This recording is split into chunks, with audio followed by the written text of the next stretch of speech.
Hello, and welcome to another edition of the Startup Show, brought to you by Inc. Authority. I'm your host, Trevor Rowley. The goal of the Startup Show, of course, is to bring information to entrepreneurs and business owners, particularly those of you who are starting up new businesses for the first time, to bring you information to help you launch, grow, and scale your business. Many business owners start their business life by forming a corporation or a limited liability company. And the purpose of that, of course, is to limit one's liability. But of course, along with that comes some compliance requirements. And to help us understand some of the compliance requirements and things that one needs to do after they've formed their business entity and on the anniversaries of their business entity, please welcome to the program Brittany Maas, a compliance specialist with Inc. Authority. Welcome to the program. Thank you very much. I'm happy to be here, Trevor. That's awesome. So, as a compliance specialist at Inc. Authority, what is your role? How do you interact with business owners around the country? My main role with business owners is working with them once they've been in business for about a year or more and discussing what's needed for their company to keep it active and legal in the state that their business is registered in. Awesome. So if I'm hearing you correctly, it sounds like you're talking to people on their anniversaries. Is that right? The anniversary of their business entity, the birth of their business entity. So, for example, if somebody starts a business in August, the next August, it's normal for most businesses to have to, maybe renew their business charter with the state and maybe look at a few other things. Is that right? Yeah, that's typically for the anniversary conversation with clients. I find that it's like any anniversary, there's evaluation of where things are at with whatever the anniversary is for. So the business anniversary, a lot of business owners are thinking about how this past year has gone, how the next year is going to go, and what their plans are with the business that they set up. And so typically we're discussing what's going on and then discussing things like renewing their charter or maintaining a registered agent or whatever their state specifically requires. Yeah, so I've had a number of businesses over the years, and so I've been through this process myself, and I know how valuable it is because when I get to the anniversary of my business, number one, I'm thrilled that my business has made it for another year. And it is a time of reflection a little bit for me as a business owner. I can look back and see what I've done and measure my goals and see what it is that I need to do for the coming year. But of course, there are, as you mentioned, other things that every business owner should look at to make sure that on a going forward basis, all of those protections that I've invested in are going to be continued to be maintained and protected on a going forward basis. So exactly. You mentioned there's some things that typically a business owner has to do with the state on their anniversary. What kind of things are those? Typically, most states have two main requirements at the Secretary of State level or the state level. And it's usually some sort of annual report or re-registration of the original business and paying some sort of fee and updating the state with information for the company. And then also maintaining a registered agent or service of process. Yeah. And I know that every state is a little bit different, right? They all have their own deadlines for renewing charters. They all have their own fee schedules. And so they're fortunate to have a professional like you that they can turn to help walk them through the proper deadlines and the proper fees. Most states, I believe, renew a charter for a business in the same month in which they originally incorporated. But there are some that have other dates in which they might require that to be done. Isn't that right? Yes, and there's actually quite a few. So typically that's something we're definitely reviewing with clients so that they understand, especially if it's the first year, because most of them, if this is their first LLC or corporation, they have no concept. I know I didn't have any concept of what was required when I set up my first business. So I definitely understand and get on the same level with them. Like, yeah, I've definitely been there. But learning that early creates a really good foundation because even if the business is not generating income yet, it's still very important to keep it in legal course compliance with the state so that when they are doing things, there's no roadblock. Yeah. So the deadline is really, really important. Whatever that deadline is, whether it's on the anniversary, whether it's some other date, it's important to know what that deadline is and to not let that deadline pass without paying your ongoing fees to the state for the very reason you've just outlined, right? Exactly. You have this limited liability protection that the state has granted you by virtue of this charter for this corporation or this LLC, but kind of in ways that are sort of similar to insurance where if you pay your insurance premium, the protection of that policy continues. Kind of that limited liability protection, that continues if you pay the premium, as it were, with the state, right? Yes. And that's the value of the business entity. What's the downside? Like, what if I do miss it? What happens? Does my entity somehow lose its value? Well, usually a common way I explain it to clients, because when you start talking compliance, a lot of times people get either overwhelmed with it or they don't fully understand. So we try to find ways to explain it. For me, especially depending on the industry, I like to use a reference of maintaining a car or that insurance concept. But to me, an annual report is kind of like doing an oil change on your car. You can skip it, but you might blow your motor. And with the state, you are going to blow the motor, and you're going to have to pay more to the state if you want to get things moving, or if the business is super active and it's on the road like a running, driving car, and you're no longer compliant and you have an accident, your liability protection is gone. Yeah. So when you say compliant, you're talking about being in good standing, which means those protections which were granted to me are in force, right? Exactly. And you don't want to do anything that would make those not be in force. And not paying your fees is one of those things that would get you into trouble, right? Especially when some of the fees with the state, states don't have fees. They just simply have you file a report. Some of them are as little as $10, $25. Some of them are more expensive depending on the state. But depending on that situation with that state, may not be that expensive of a save by getting that report filed on time. Yeah. So again, I don't think it can be overstated enough, the value of having somebody like you on your team to make sure that we keep in mind all these deadlines and have the right paperwork and everything completed correctly to make sure that the business remains in good standing so that the protections remain in place. Because the opposite side of that is maybe I'm not in good standing, and then if something should unfortunately happen to my business, I get sued for some reason, I might not have the corporate veil protection that I thought I had because I let the company lapse. So Exactly. Absolutely critical. Yes. Now, you said another thing that business owners should look at on the anniversary of their business entity had to do with documentation. And so what do you mean by that when you say documentation? Documentation is keeping up with your internal business records. So it can be different between corporations and LLCs, so that's also an important discussion to have. And it's something I'm always looking at when I first am talking to a client. What type of entity is this? And what information do I need to give them? Because if it's a corporation, the corporate documentation is even more important because there's regulations for meetings and set information and votes throughout the year. Yeah. Whereas LLCs, they may not necessarily have to have a set meeting. However, there's still decisions made for the company, and there needs to be a legal timeline. Yeah. I mean, a business entity in some respects is like air, right? Because it's this intangible thing. It's granted by the state when you pay a fee and fill out an application, and magically the law gives some protection to you. But they do require something of the business owner in order to maintain that. And they say, hey, this mythical creature, if you will, this corporation, this LLC, it can't make decisions by itself. You know, although it's recognized by the law as a legal person, it doesn't think or live, breathe, and all the things that we do as human beings. Somebody's still going to have to make a decision on behalf of that corporation or that LLC, which means the principals that are behind that are going to have to get into a meeting. They're going to have to discuss, resolve to take some sort of action. They make some sort of decision. They vote on it, and then all of this needs to be documented. And so when we talk about minutes and resolutions for corporations, for LLCs, what we're really talking about is documenting the decisions that have been made, the actions that have taken place to show that they've been properly authorized and approved, which is really another way of saying there are certain formalities that one has to undertake to maintain the protection of the corporate veil as well. Is that right? Yes. It's kind of like if you go back to the car reference, when you buy a car, typically there's a manual.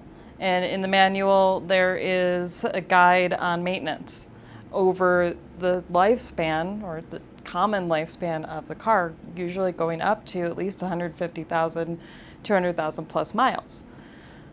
Kind of the same thing with that documentation. as that's part of the maintenance. Over time, you're maintaining things by documenting. You open a bank account. That needs to be documented because that was a decision made for the business as part of maintaining the company and saying, yeah, we have an active company with business accounts. Here's the information.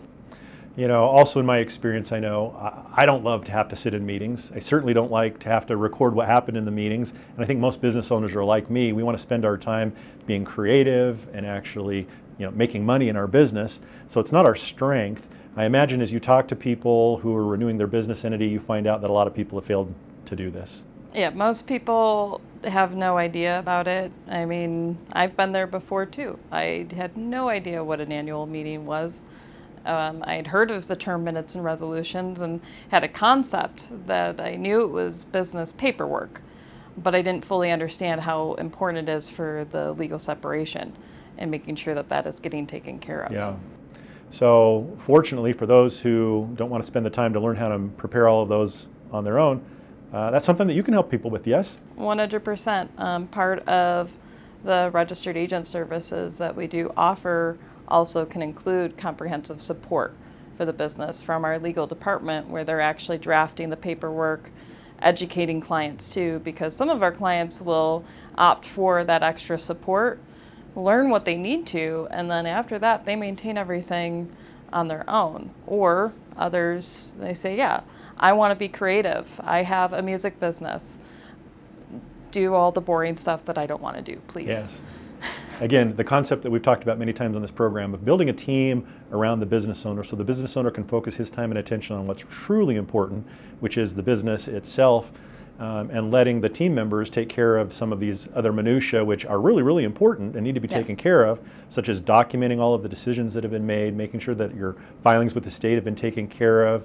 And so that's where you step in as a compliance specialist, is to help business owners stay on track, make sure that these things are accomplished, and if they need it, you even have a service where you can have the minutes and resolutions drawn up on their behalf, simply send it to them for them to sign and date and insert in their corporate record books. You make it easy for people.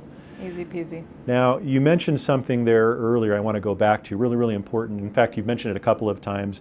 You've talked about and used this term registered agent. What is that? What's a registered agent, and how does that play into all of this? That's a very foreign term, especially for new business owners. Registered agent is similar to a service of process, and there's textbook definitions of it, but it essentially means that most states require that a business has to have someone in place, an agent, that is always available 52 weeks out of the year, that can not only sign for legal correspondence that comes in, state notices, service of process, items like that, handle it properly, get it to the business owner, and if it's a professional registered agent, they're going to be discussing that information, answering questions, giving them peace of mind by getting those notices to them, or explaining things like annual reports and documentation so that they understand, oh, this is what I need to do to be compliant and legal in the state. Right.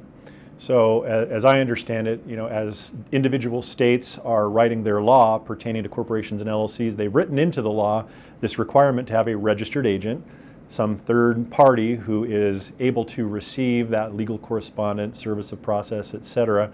And it really is a help for law enforcement, right? Because, unfortunately we know that we live in a world where not everybody is using business entities for, good purposes. There's always a certain cross-section who's going to try and do something, under the radar. But law enforcement needs to be able to contact these people and get after them if they need to. And having an agent ensures that somebody's going to be able to serve them so that they must respond to the complaint. Exactly. And so that's one of the main requirements of this registered agent. So what are some of the criteria? What does one have to do to be able to serve as a registered agent? Well, they definitely have to be over the age of 18. That is that's all of the states with that regulation involved. And then they always have to be physically available every business day of the year, no matter what, except for holidays like Christmas, where there's an actual federal holiday. Otherwise, they need to be there 8 a.m. to 5 p.m. no matter what, just in case paperwork is coming in for the business.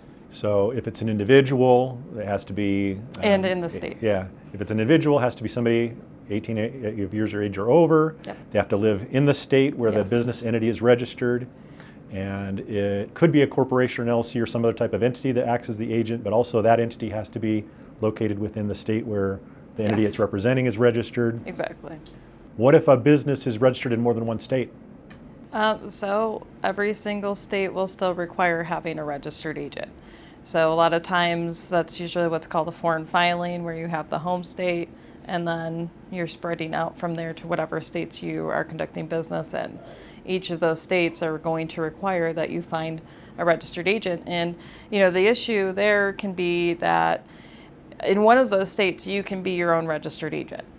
However, when you start filing the foreign filing paperwork, if an individual starts listing themselves as the registered agent for multiple entities, those states catch it. The foreign filing won't go through because the state recognizes you're listed as a registered agent in, say, Nevada. However, you're trying to list yourself as a registered agent here in Colorado. You cannot be the registered agent in both states. Interesting. So important that you have somebody who understands what that role and responsibility is. As you said, has to be available regular business hours to receive any of the service of process. And that kind of is important to understand because I know I get asked a lot by people. It's like, can't I be my own registered agent? For example, I talk to somebody, they're setting up an LLC in Florida, they personally live in Florida, and they say, hey, can't I save a few bucks and instead of hiring somebody to be my agent, can't I be my own agent? And technically the answer is you can, as long as you're willing to maintain regular business hours at the address that you're listing as the agent so that you can receive things, and as long as you understand how to properly handle things. But usually the better question is not can they be the agent, but should they be their own agent? Yes. And how do you respond to that? Typically, I start asking them questions. Do you understand the responsibility of being the registered agent? Do you actually have that availability? I think a lot of times too, people think, that it's the same as getting a delivery from UPS or USPS, where they'll come multiple times and they may send tracking information so you know when they're going to arrive. Unfortunately, that is not how it works with a registered agent office. It's a service of process. The process server can show up pretty much anytime they want, and somebody needs to be available. If they're not physically there, they're not texting them, hey, you missed your box, you missed your package. Now that's missed paperwork, and they may not come back because not all state notices or service of process require multiple attempts. And that is going to cause severe issues for business owners. I've heard from some business owners who have tried to do everything on their own and didn't build a team around them. They wanted to act as their own agent, be very independent, and then I've heard, unfortunately, some sad stories from them acting as their own agent. I heard one where, unfortunately, they did get, a complaint being served to them. First of all, most people think that's never going to happen, but it does happen, and then you don't have to be a bad person for to have that happen. It just happens to businesses from time to time. Anyhow, they were served, but the business owner himself was not at home. He was using his home address as the address for the agent. The process server came, they served. There was a child that was at home that opened the door, received the paperwork, right? And then they kind of set it aside, didn't give it to their mom or dad. It was lost. Anyhow, to make a long story short, they didn't respond in a timely fashion to the complaint. They got a default judgment placed against them, and it really put them behind the 8 ball in terms of trying to respond to this. And that's the downside of acting as one's own agent, is if you're not there all the time, and who is really at their home all the time, things can happen. And it's relatively inexpensive to have a professional registered agent, such as Inc. Authority, perform that function so that there is absolute peace of mind knowing that a professional is there, that they're in full compliance with the law in terms of being an agent, that they know how to handle these documents, that they get them to the business owner in a timely fashion, and should the business owner have questions about what they should do next when that happens, that they can get some counsel from. And at the end of the day, it's like almost a no-brainer. Maintain a professional registered agent who does this professionally knows how to handle things rather than risk something happening at your own home. Plus, the other aspect too is bring up a good point with it being a home. Even if you have a brick and mortar location for the company, there's a lot of clients and business owners who don't want process servers showing up at their home or even their place of business, or sheriffs, or whatever person is going to be delivering it. Exactly. So a lot of times, when you explain that too, that this isn't just the mailman coming to your door, this is a process server or even a sheriff, you go, oh, I don't want to deal with that. So it's also just helping them understand the full impact and the full aspect of that requirement. And it can be huge. There are sometimes a subpoena that can be served to a business that allows the sheriff to come in and to take documents that are on premises right away. I have paperwork right now that's it's not quite that severe, but it's a state notice. Yeah, and so if somebody's acting as their own agent, they can come into their house and they can seize things, and it would be much better for that to be served at the registered agent. The registered agent's not going to have a whole lot of important documentation there that might be seized, and so it can make a big difference for the business owner. Exactly. Well, you work with thousands of business owners that have started their business, and you've heard their stories. Is there anybody that comes to mind that just like tells you, man, I am so glad that I've used a professional registered agent, here's why? I mean, I would say from that perspective, yes, for sure. I would say especially the higher liability. I remember one trucking company, they were debating on whether to maintain having a professional registered agent through Inc. Authority or go their own. Well, one of their friends had a trucking company and it was doing really well. They had they had a fleet of trucks. They were millionaires. Unfortunately, they were their own registered agents and they didn't take care of anything that they needed to. There was an accident and there was a lawsuit, and unfortunately, because the separation had been destroyed and they didn't get the paperwork, they lost everything. Oh, wow. Their homes, their business, everything. So their friend called back right away and said, hey, you know what? I'm not debating anymore. You're right. I don't want to use a professional. Yeah. But overall, in general, because I do speak with a lot of people, I would say the best success stories are really the people that I'm talking to are just forming, and I get to talk to them a couple months later.